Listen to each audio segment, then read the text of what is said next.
today on Divorce Court. Brittany cheated on me with a creepy guy that she met online. I cheated on Justin because he wasn't paying attention to me and I deserved better. After I found out that she cheated on me, I reacted really badly and it just hurt and I didn't know what to do. I would only see Justin 30 minutes a day. I had no one. I was all alone. I had to make the decision of being able to provide for my family or spend time with them.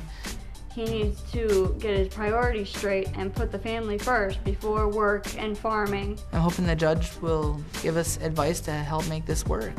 If Justin doesn't change and he doesn't get his anger under control, I'm going to have to leave and I'm going to have to end the marriage completely, finally. Divorce Court is now in session.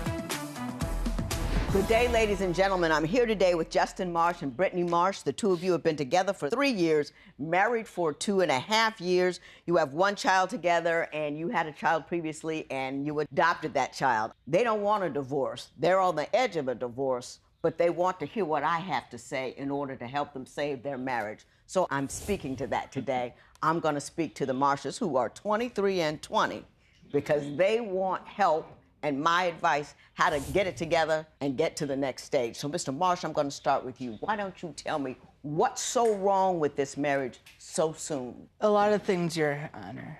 I had to choose work over spending time with my family. And what do you do for a living? Right now, I work in a sheet metal fabrication, making an air duct. But you were a farmer, though, right? That's right. And you loved that. Yes, I did. Why did you switch jobs? To make more money and a lot more free time at home to spend with my family.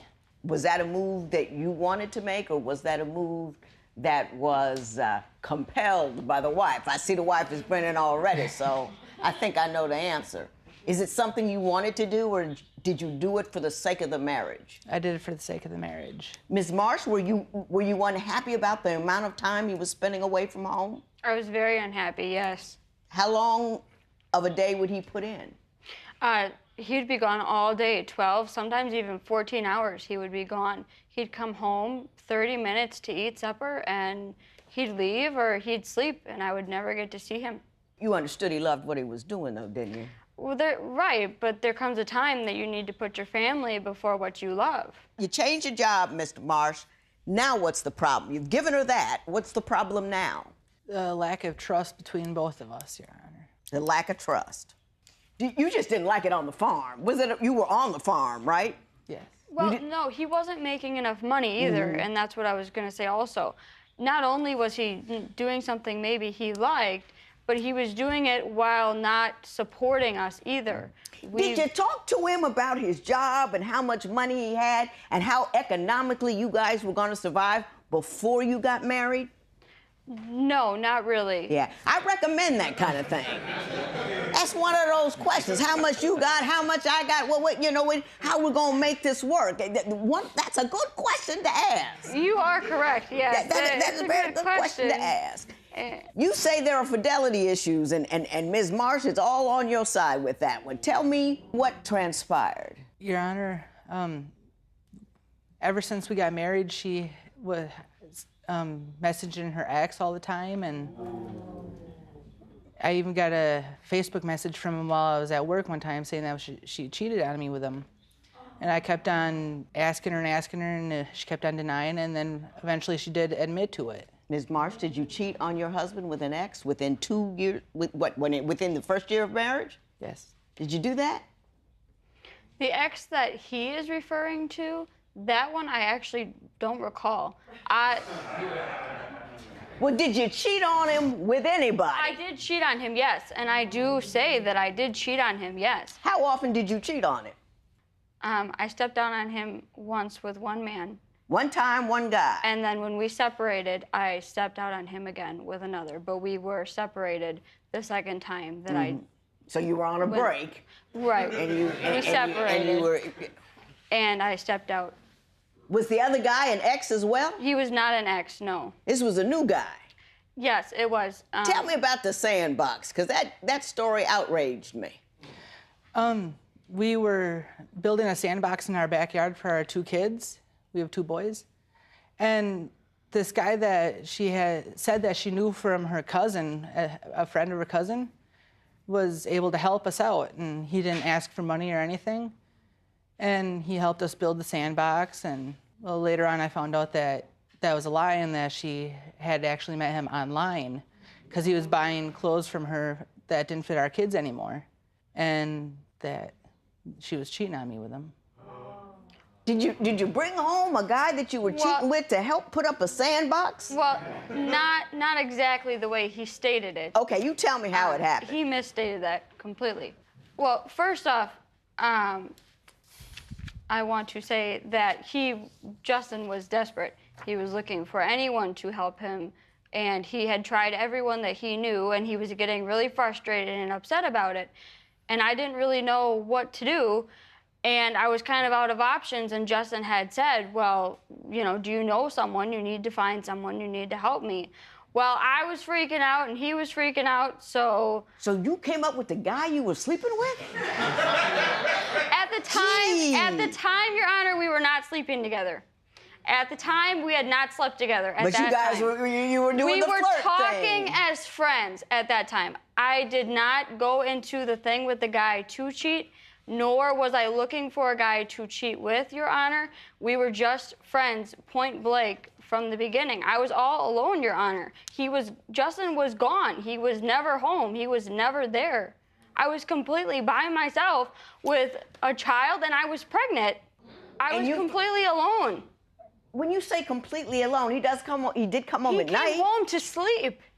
Sleeping. I didn't get to talk to him. He was gone. He was gone or he was sleeping. Like, I didn't get to talk to him. Like, you know, you sit on the couch and you watch a family movie and you talk to each other and how was your day? How was work? I didn't get that. Okay. Now I'm gonna leave you alone for a hot second. But just a hot second. Do you understand what she's saying? I understand what she's saying. She's wrong, but I understand what she's saying. Were you less than available as a husband? Yes, I was. Yeah. And how many hours a day would you spend at home? Maybe 8 if lucky, and most of that was just eating and sleeping. And sleeping. Okay. I'm gonna explain to you why that isn't alone. He left to run home to get his phone to call the police. I realized that I have another child upstairs with a madman in the house doing God knows what to the house or my child. I was terrified.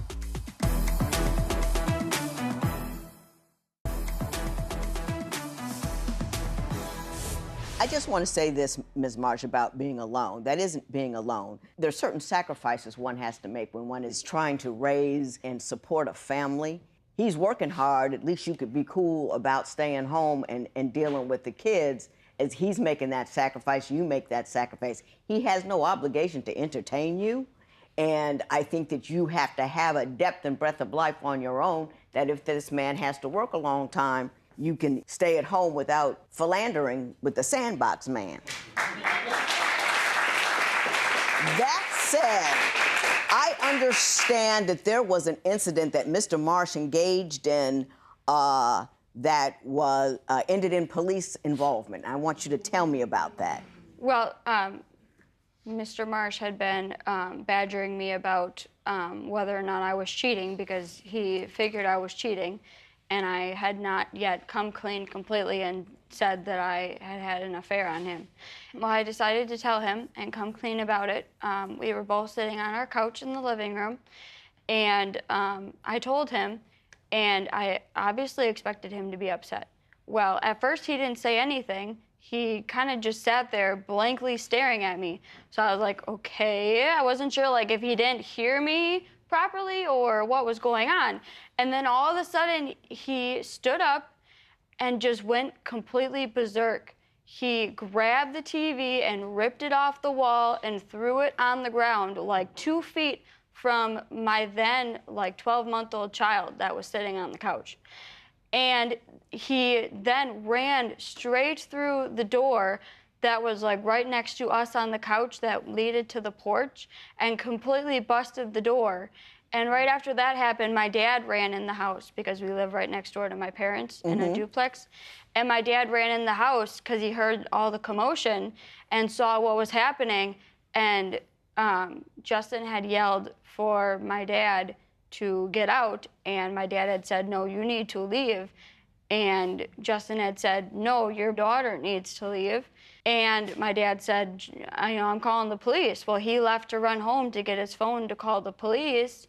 I grabbed the child that was on the couch and ran next door with my child and realized that I have another child upstairs with a madman in the house doing God knows what to the house or my child.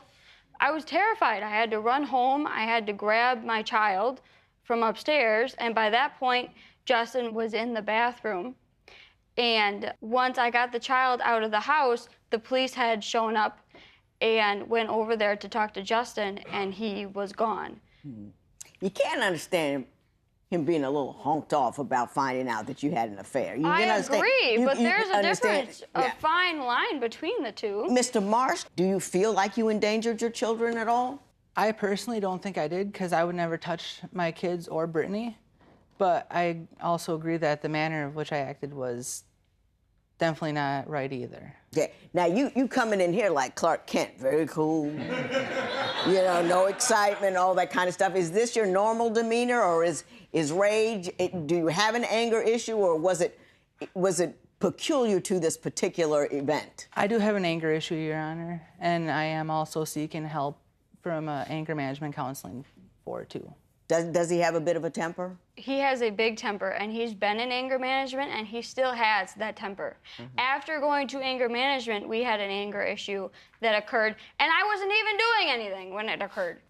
You weren't even having an affair or nothing. I got it. He also lied about doing drugs and decided not to get a job over drugs. So he chose drugs over his family and getting a job. I didn't want him doing drugs. I didn't want any part of drugs. Were you doing drugs when you had kids?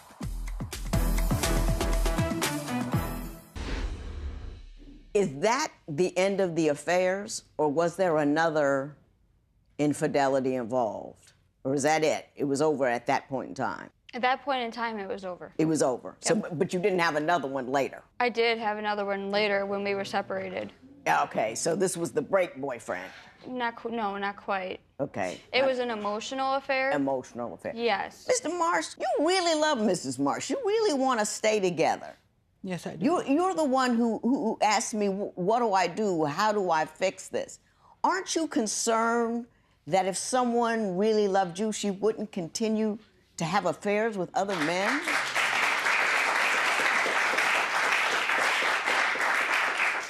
I'm just saying. I believe that she can change, and I really hope so, Your Honor. Do you love Mr. Marsh? I do. That was low and slow. It really was low and slow. What? You guys really want me to help you, or are you done? Because you seem not terribly interested in maintaining this relationship. Maybe I'm reading you wrong. Am I reading you wrong? Well, I think that I'm getting blamed for the entire relationship. It takes two people to make a relationship or break up a relationship, not just one. Not everything that happened in the relationship was my fault. I talked to him about his anger, and that's your biggest concern, correct? He also lied about doing drugs and decided not to get a job over drugs. So he chose drugs over his family and getting a job. Tell me about that. What was he doing? When we first got together, I knew that he had done drugs in the past, but he had just gotten out of the Army. So I figured he was going to be clean and sober for the rest of his life. And I told him that if we were going to be in a relationship, I didn't want him doing drugs. I didn't want any part of drugs. Were you doing drugs when you had kids? Not when I had the kids, no, Your Honor. It was before, when we were first starting going out, before I even proposed to her. I had fallen back in with the bad crowd, and I do admit that I was doing drugs. He lied, though, about doing them. He told me that he was clean, yes, and he wasn't. Did he stop after he got married, though, and you had kids? He stopped after I caught him. Was that before or after you got married? That was before we got married. So the drug thing was no longer an issue once you were married? No, it was not. Okay, got it.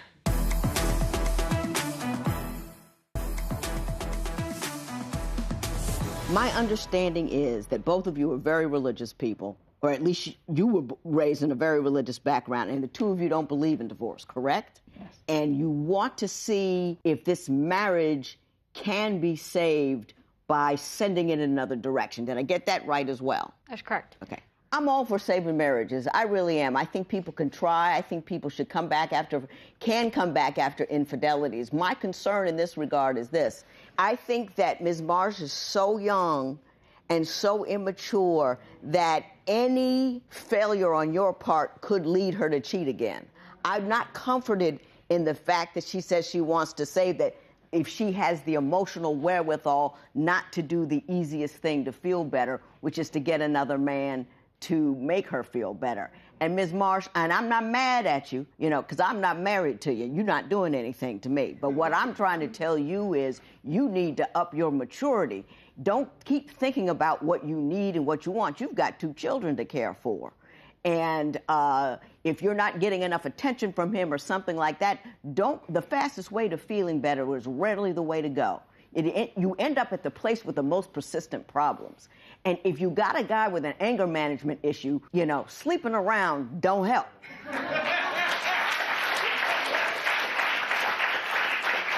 And I want you to have a more mature mindset about what marriage is. Marriage is love, but it's not always joyful and fun. Sometimes it's a lot of work with the children and all of that. And I think that immediate satisfaction thing you need, you have to work on, and that's something that lies within you and has nothing to do with him.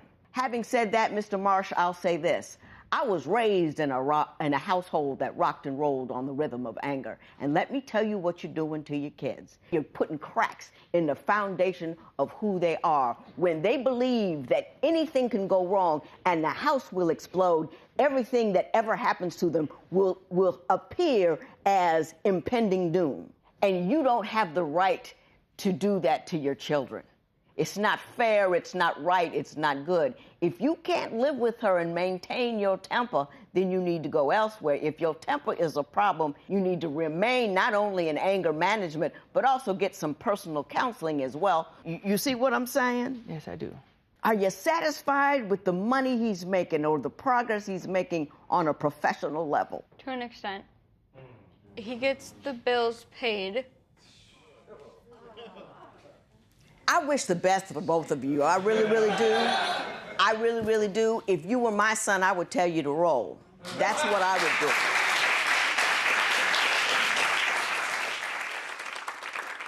Prove me wrong.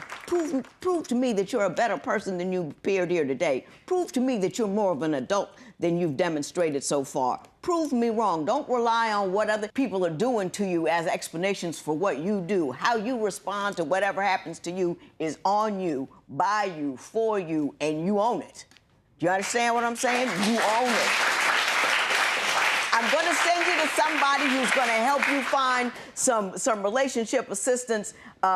Prove me wrong. That's all I'm going to say. This matter is adjourned.